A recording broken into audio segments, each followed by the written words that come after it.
Hello everyone and welcome to day one of what's going to be a 3-day trip up the Jubilee Range to a waterfall that most people, or a few waterfalls that many people have never been to or even heard of.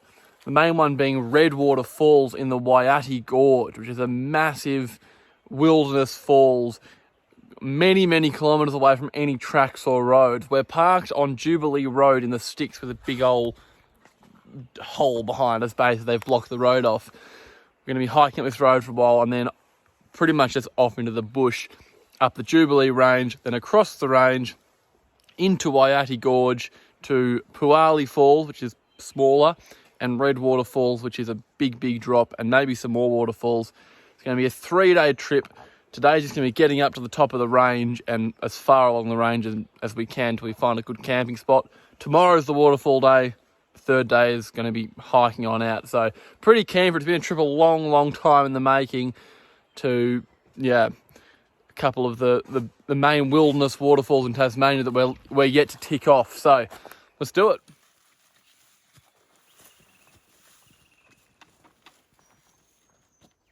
Well, our initial estimation of about 3Ks on the road was definitely well off because we've been going for an hour at a brisk pace. So it's probably more like 4 or 5Ks.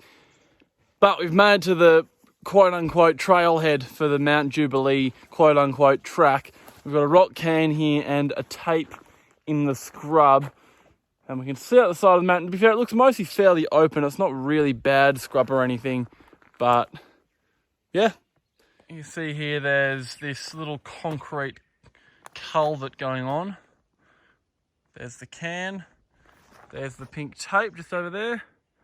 And to be honest, you can't really overshoot it much because the road ends not very far up that way.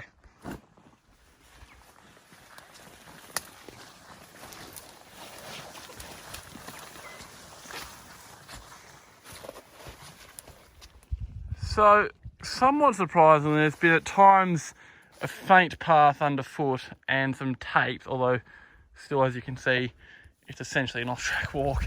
But basically the aim of the game here is to find the next high point, so now that's that one, and aim for that basically.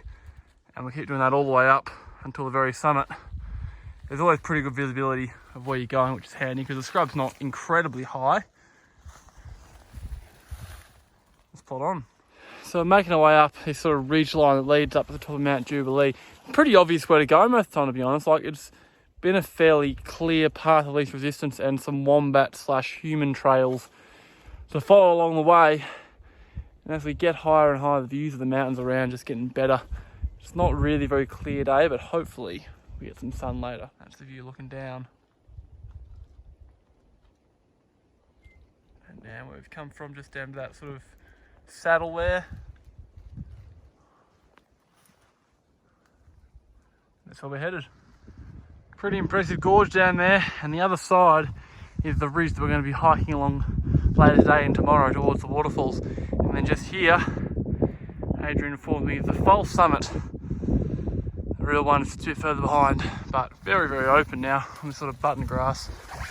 Super cruisy off-track walking. So we've reached kind of the false summit here. That's where we've come from down there, and way down that way. But if you pan around, some pretty epic views. There's a massive big plateau that we're now going to trek across all the way to there and then along the top of those mountains. So that's the rest of today's activities. That's the fairly innocuous summit of Mount Jubilee just there. Deep gorge. It's bloody cold up here, so I'm going to get off this rock and plod on. As we keep sort of trekking along this ridge line kind of thing, the views are just incredible, pretty much 360. So you've kind of got the snowy range off to my left, and then you can actually see the Lake Pedder and Mount Anne, on my right, and then straight ahead you got Mount Weld. So it's really a who's who of Tasmanian peaks around here. So there's Mount Anne off in the distance there. Adrian reckons we could get some views of Angel Falls, which would be kind of cool, but that is in there somewhere. There's Weld straight up. Where we're heading tonight is up along there, somewhere near that high point, and then the snowies over there. Just spectacular. mountain scenery.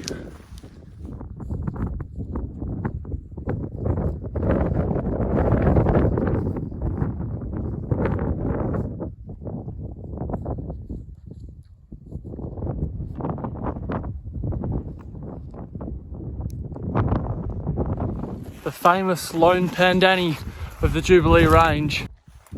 Majestic.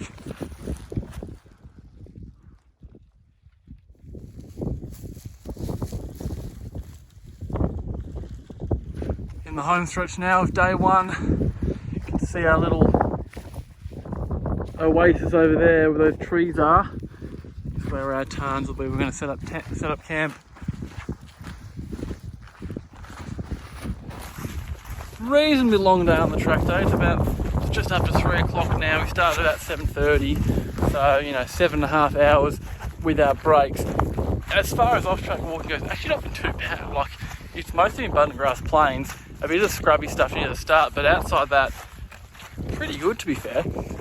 No idea what tomorrow will bring, but hopefully more of this. So we're all set up nice and relaxed at our little campsite here by a tarn. Just about to go off on a bit of a wander to have a look at where we're going tomorrow, but you can see Adrian's tent behind me there. My little solo light, slightly dodgily set up just in here. And yeah, that's pretty much us. By the numbers today, we ended up doing 11 kilometres according to the GPS from the road, plus about 5 k's along the road, although we didn't actually track that bit. So roughly 16 k's all up, pretty solid day of walking. But as I said before, it's all been, well, not all, but most have been this sort of abundant grass plain stuff. It's not actually made for really hard walking. The biggest challenge today was probably just the length of the climb. It was about 600 metres. The car's at 350 metres elevation. The peak of Jubilee, Mount Jubilee, was at 950, and there was some more undulating stuff. So it's probably 800 or 900 metres of actual climbing in total over the whole day. So a bit of a trek, but settled in now. It's still really early, so we'll hang out for the evening. Hopefully get a nice sunset. If we do, I'll show you. If we don't, I'll see you tomorrow. Well, leaving our tents behind for day 2, and as you can see behind me, it's a pretty miserable old morning, which isn't what we expected. It was meant to be partly cloudy today, but anyways, hopefully these clouds burn off, because right now it's just cold and miserly and pretty shit. But we got about 4 or 5 kilometres of just hiking along these button grass plains down towards the Wayati Gorge where the waterfalls are. We went and had a bit of a scope out of where we're going last night. It looks pretty straightforward, but we'll see what it actually is like when we do it. Anyway, essentially we've got to climb up a little bit from where we camped to this little hill, which we kind of crossed over yesterday, and then we go down a very long ridge and then through bits of forest and then towards the gorge. So we've sort of hit this big ridge. Yesterday was much nicer visibility, but the gorge is kind of way down there. We're going to follow this ridge down. There was a thicket of trees, basically where I'm pointing, which you can't see today, but that was pretty much our target yesterday, and will be our target today. But for now, I'm going to head down this big long ridge, which we can see, into the stuff we can't.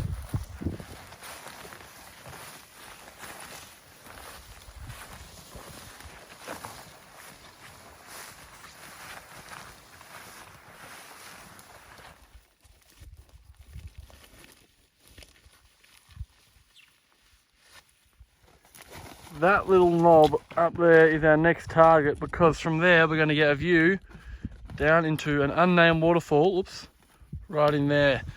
So we're pretty much going to be heading across all this button grass in these little gullies. It's nice having a clear line of sight where you're going at least.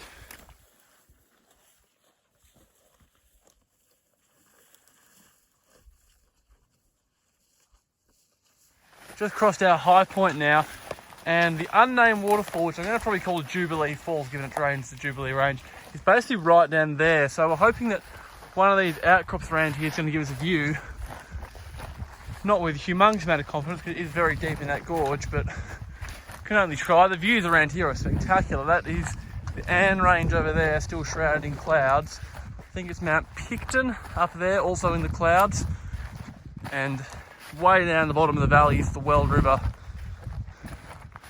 Incredibly vast, open terrain out here. Right, we have come to a view of what I'm going to call Jubilee Falls, but as Adrian said, there's not really much to Jubilee about because it's pretty average looking waterfall, not much water, very distant view, but the actual canyon itself is pretty impressive, so it's not a bad little rest stop. I'll give you a look.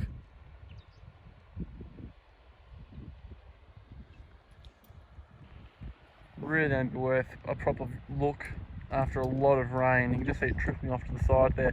Not a very big drainage, this creek, so I'd imagine this is fairly typical flow.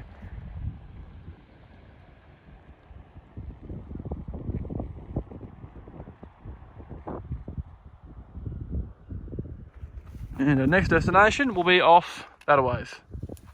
Finally entering into the drainage of Pooali Creek. Wayati Gorge is still down there below that next little ridge. Red Waterfalls down there, but we're heading straight now towards Pooali Falls.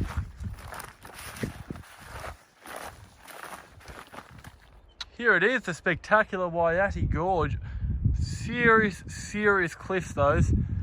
Now Red Waterfalls down there somewhere, we're going to have to follow that ridge for a little ways to get there, but Pooali Falls is pretty much right down in there.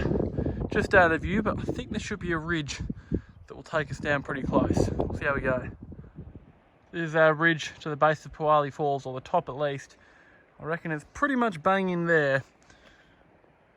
And there's the depth of the gorge. I mean, from here it's hard to see any kind of real falls of significance, but it is a little ways down still, so we'll keep an open mind until we get there.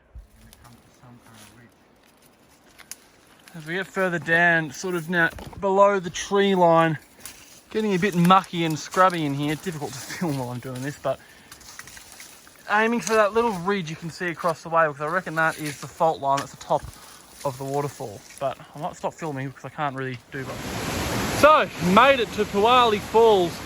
Now, according to place names tags in my pre-trip research, Pooali means two in the local Aboriginal language, and it was named as such because it's a double waterfall. Now, I wasn't sure if that meant like twin falls or two tiers. It means two tiers, and it's not the most impressive waterfall, to be honest. It's two tiers about 5 meters each, but still a nice little spot in the kind of rainforest depths of the gorge, and decent little pools below each of the tiers. I'll give you a look.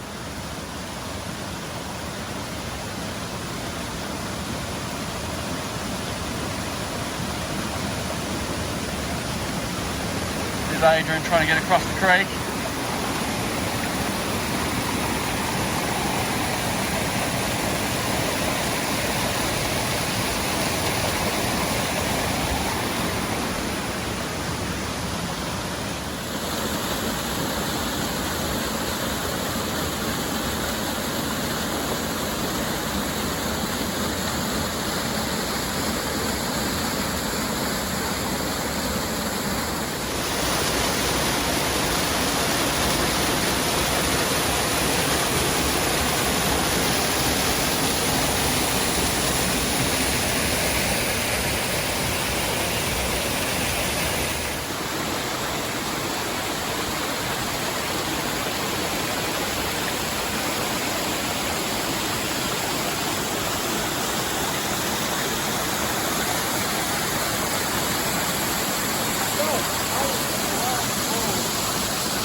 So that's going to be it for part 1 of this video.